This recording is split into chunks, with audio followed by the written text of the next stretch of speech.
Bradley Cole slammed both palms onto the polished conference table so hard the glasses rattled. "Absolutely not! You cannot do this to me!"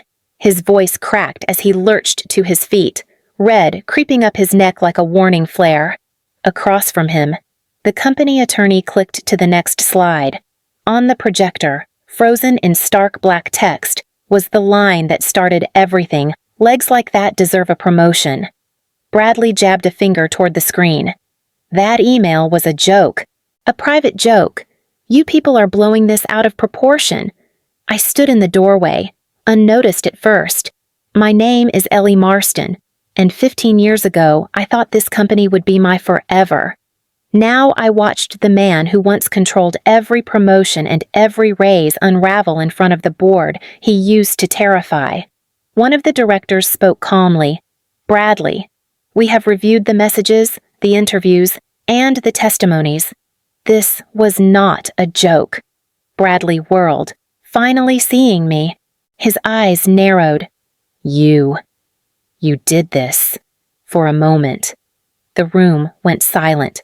I kept my hands clasped in front of me, steady even as my heart thudded.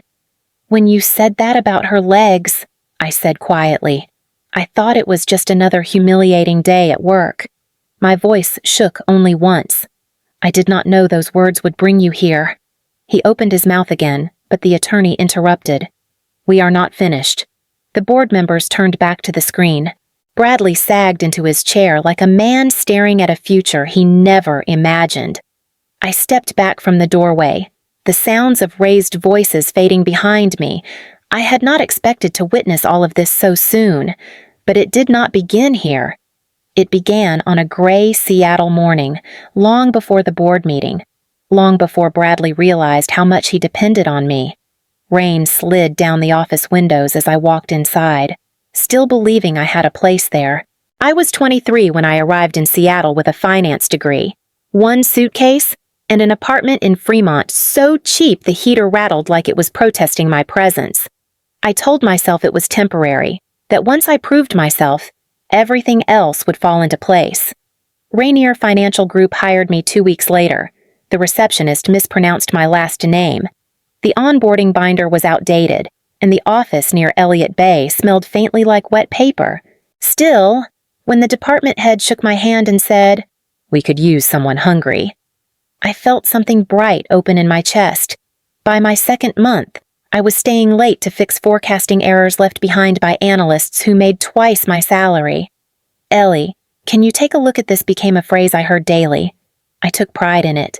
I told myself that being the dependable one meant something. One night, close to midnight, Jason from the tech team leaned over my cubicle wall. "You are still here, I just need to rebalance the Westlake model," I said without looking up. "If we miss the margin target, the whole proposal collapses." He gave a low whistle. "They should pay you danger wages for that mess." I laughed, but the truth was I liked being the one who saved a deal at the last minute. Over the years, I built frameworks no one else understood, systems stitched together from experience and instinct. When a problem hit the floor, someone always said, "Find Ellie." My personal life shrank around the job without me noticing. I postponed an engagement because the timing was wrong. I missed holidays, birthdays, even my sister's graduation. Every sacrifice felt reasonable if it meant Rainier would finally look at me the way I wanted them to. If I worked hard enough, I believed someone would finally see me. I first met Lila Dane on a Wednesday morning, the kind where everyone was still half awake and clutching coffee cups like lifelines. Bradley Cole strode into the operations bullpen with a grin so wide it looked painful. Behind him walked a woman who looked like she had stepped out of a lifestyle ad perfect hair, perfect posture, perfect confidence. "Team," Bradley announced. "This is Lila, fresh talent with incredible potential." He placed a hand on her shoulder like he was presenting a prize. Lila gave a bright smile. "Hi, everyone. I am so excited to bring new energy to the department." I kept my expression neutral, but several co-workers exchanged quick glances.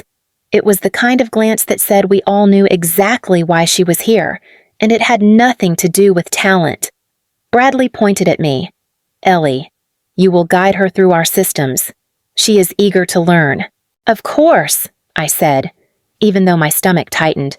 When I walked her to my desk, she leaned over my monitors, blinking at the financial model on the screen. Wow, that looks intense. What is Excel again?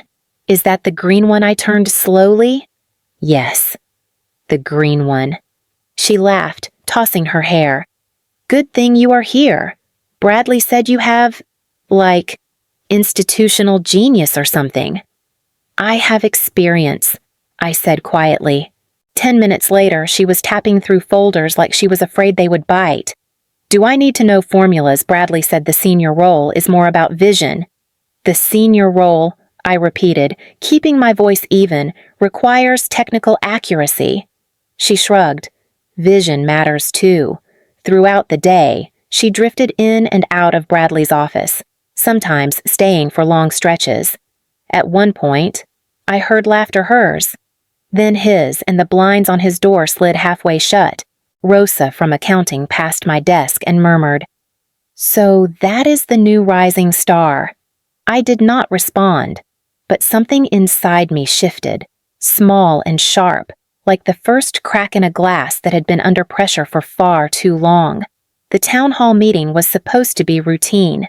Bradley stood at the front of the room, shoulders pulled back, smile stretched too wide. "We are entering a new phase at Rainier," he announced. "A fresh structure, fresh talent, fresh momentum." His voice boomed like he was on a stage instead of in front of his own employees. People shifted in their seats. Rosa leaned close to me and whispered, "Here we go." Bradley scanned the room, then landed on Lila, who sat in the front row with her legs crossed neatly, a notebook open but untouched. "Now this," he said, pointing toward her, "is what I call potential." Lila giggled softly. Then Bradley added, loud enough for the entire inner circle to hear, "Legs like that deserve a promotion." There was a ripple half-suppressed chuckles from a few men near the back, a tight cough from someone trying to cover discomfort. A couple of analysts looked down at their hands. No one said anything. I felt heat rise in my face.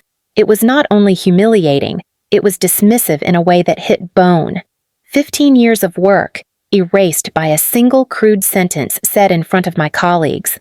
After the meeting, I walked out early, needing air. On the way back to my desk, I passed the glass conference room. Bradley stood inside with Mark Lyons, one of the senior partners. Mark said, "HR is concerned about her lack of qualifications." Bradley waved him off. "She will rise fast, no matter what HR thinks. I will make sure of it." Mark frowned, and Ellie Bradley shrugged. She has had her time. I stepped back before they could see me, pulse hammering. The words hit harder than the meeting had. That was the moment something in me loosened, something I had held on to for 15 years. I stopped waiting for things to get better. Instead, I started paying attention. The first piece of evidence came the next morning. Bradley stood beside Lila's desk, leaning closer than any manager should. "You keep this up," he said, lowering his voice, "and the senior role is yours." When he turned away, she looked at me and smirked. "Brad told me I am next in line," she said lightly. "No matter how the interviews go." I kept my face still, my hands under the desk, tightened into fists. Later that week, I received a Slack notification meant for Lila. Bradley had typed, "Do not worry about the technical test. I already cleared the path." He must have realized he clicked the wrong name, because the message disappeared a second later, replaced with, "My mistake, ignore that." I took a screenshot before it vanished. Then came the email thread. I found it because Mark from Risk Analysis forwarded a packet of projections to the wrong group. Attached below was Bradley's note to HR from 2 weeks earlier. "Move forward with Lila's promotion package. Internal application window is a formality." Formality. The word tasted poisonous. That afternoon, Rosa approached my desk quietly. "You got flagged," she whispered. For what? She slid me a copy of the performance notice. Concerning decline in initiative. 12 words that felt like a knife. 15 years without a single warning, and suddenly this. I did not write less. I said. I did not produce less. Rosa lowered her eyes. I know, but someone wants a paper trail. My workload shrank over the next days. Projects I had handled for years were reassigned to Lila. She needs exposure, Bradley said. Let her lead. She cannot run a model on her own, I replied. He smiled without warmth. Then teach her. I walked back to my desk and opened a private folder on my personal drive. Into it went the screenshots, the emails, the warnings, the comments. I had no plan yet, only the certainty that I needed to protect myself before everything I built was rewritten by someone else. Promotion day arrived with a tension so thick the entire floor moved like it was waiting for a fire alarm. Bradley stood at the front of the conference room, adjusting his tie as if rehearsing for applause. We are thrilled to announce a new senior operations analyst, he said, pausing for dramatic effect. His eyes slid toward Lila. Congratulations. Lila Dane. She pressed a hand to her chest and gasped like she had won a crown. A few claps scattered around the room. Others stayed silent. Everyone, however, looked at me. Bradley tilted his head. Ellie, say something. You trained her. I stood. My hands did not shake. Actually, I said calmly, I have something else to announce. I walked to the table, set down a sealed envelope, and pushed it toward him. I resign, effective immediately. For a beat, no one breathed. Then Bradley let out a short laugh. Come on, Ellie, do not do this. It is a stressful day. Go take a walk. I am finished, I said. My notice is in writing. He waved a hand. We will talk after lunch. You are overreacting. I picked up my plant, my mug, and my badge. The room shifted as I walked toward the door chairs, scraping, whispers rising, Lila's smile fading as she realized this was not a performance. When Bradley saw I was not stopping, his voice sharpened. Ellie, come back inside. Let's talk. I kept moving. Ellie, he barked, but there was something new under his voice. Panic. Rosa appeared near the hallway. Are you sure? She whispered. Yes, I said. More sure than I have been about anything in 15 years. I stepped into the elevator and pressed the ground floor button. The doors slid shut on Bradley's voice echoing down the hall. Walking out of Rainier Financial Group felt strangely quiet. There was no triumph, no collapse, only the solid, steady knowledge that I was done letting someone else decide my worth. My phone started buzzing the morning after I left, but I ignored every call from the office. By noon, Rosa texted me instead. They are falling apart. She wrote, You would not believe it. I did not respond. I just stared at the screen until another message came through. Fortune 500 client on the line asking, Where is Ellie? We only trust her models. Bradley nearly choked. An hour later, Jason from Tech called. I let it ring out, but he left a voicemail. Ellie, every system you built is breaking. No one knows how to reroute the models. Lila tried to update something and crashed the entire Westlake projection. The proposal is dead. They lost millions. Bradley is losing it. In the afternoon, a blocked number flashed. I picked up without speaking. Bradley's voice came through, strained and cracking. Ellie, finally. Listen, I need you here for 1 hour. Just one. I will double your salary, triple it, if that is what it takes. I closed my eyes, leaning back against my couch. I am not coming in. You do not understand what is happening, he insisted. Your frameworks are failing. That client deal worth over $2 million is gone. Lila cannot keep up. None of them can. Just come fix this. I told you, I said. Steady. I am moving forward. Silence pulsed on the line. Then he exhaled sharply. You think you can just walk away after 15 years? After everything I invested in you, I almost laughed. You did not invest in me, Bradley. I invested in you, and you spent it on someone else. He growled something under his breath and hung up. That evening, as I made tea, my phone buzzed again, emails this time, each more frantic than the last, but I did not reply. I had given Rainier my nights, my weekends, my health, and my loyalty. All they had left to lose was the damage they created themselves. 3 days after I resigned, an unfamiliar number appeared on my phone. I almost ignored it, but something in my chest tightened. Ms. Marston. A calm male voice asked. This is Daniel Hargrove from the Rainier Board. We have received several internal complaints regarding recent promotions and managerial conduct. Your name was mentioned repeatedly. Would you be willing to speak with us privately? I sat very still. What exactly do you need? Anything you believe is relevant. I opened the folder I had built over weeks, screenshots, Slack messages, emails, timestamps. I will send documentation, I said. All of it. When I hit send, a quiet finality settled over me. Within 24 hours, Daniel emailed again. We are convening an emergency review. You may not be present, but your submissions will be... Rainier felt far away. Yet, I imagined the tension as the board gathered in the largest conference room. Legal counsel spread around the table. Jason later told me what happened.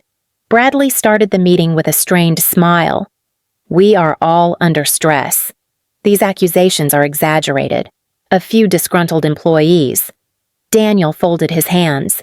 Then let us begin. The first slide showed Bradley's private Slack messages to Lila. I already cleared the path. Do not worry about the technical test.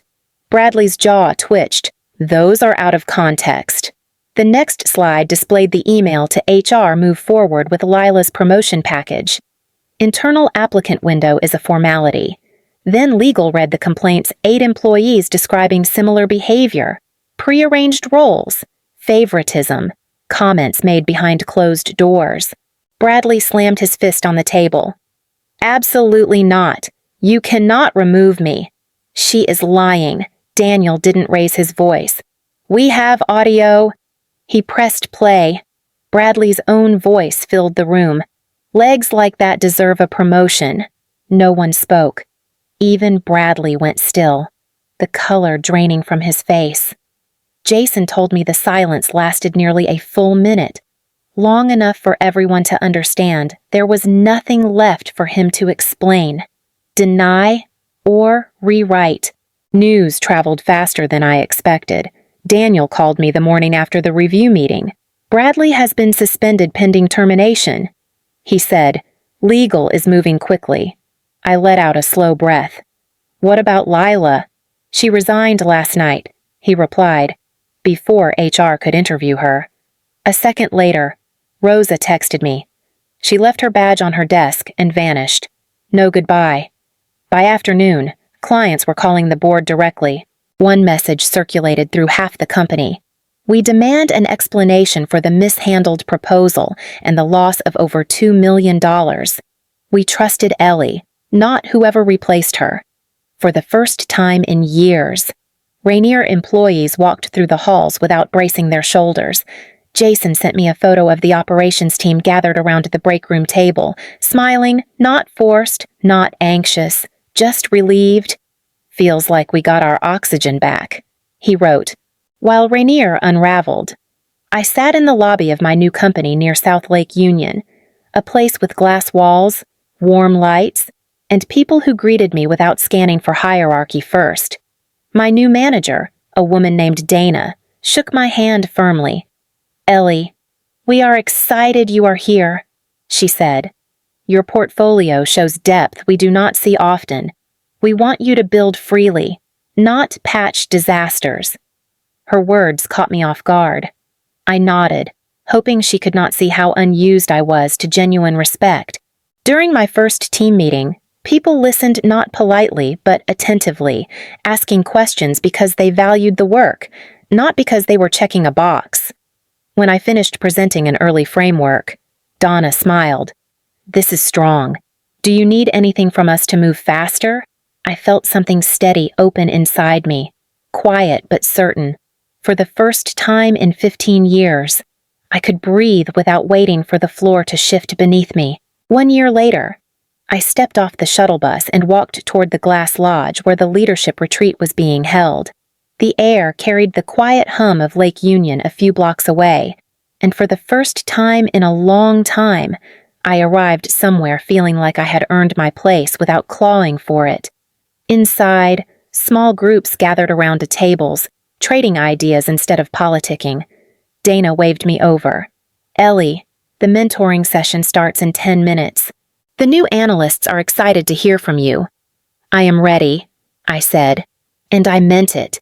The younger women in the room looked at me with the kind of hope I used to bury under exhaustion. When one of them asked how to handle a manager who dismissed her ideas, I said, "Document everything. Speak up before you feel small. And do not shrink to make someone else comfortable." My voice stayed steady, but a flicker of memory tugged at me. During a break, I stepped aside to refill my water. A notification lit up my phone. A headline: "Former Chief Executive Officer of Rainier Financial faces formal investigation for misconduct and systemic discrimination." I opened the article.